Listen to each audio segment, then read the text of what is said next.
প্রধানমন্ত্রী শেখ হাসিনার ভারত সফরে যেসব চুক্তি ও সমঝোতা স্মারক হয়েছে তাতে ক্ষুণ্ণ হয়েছে বাংলাদেশের স্বার্থ, এমন মন্তব্য করেছেন বিএনপি মহাসচিব মির্জা ফখরুল ইসলাম আলমগীর।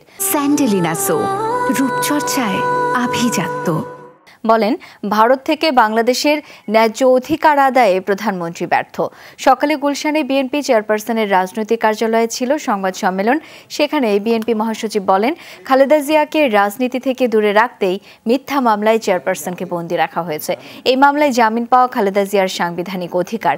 তার অভিযোগ, অবৈধ সরকার খালেদা জিয়াকে হত্যার উদ্দেশ্যে বন্দী করে রেখেছে। মির্জা ফখরুল বলেন, লিভার ট্রান্সপ্লান্ট করাই খালেদা জিয়ার সুস্থতার একমাত্র সমাধান, যা বাংলাদেশে সম্ভব নয়। তিনি দাবি করেন, চেয়ারপারসনের সুষ্ঠু চিকিৎসার জন্য সরকারের কাছে বারবার আবেদন করা হলেও প্রধানমন্ত্রী তা নাকচ করে দিয়েছেন।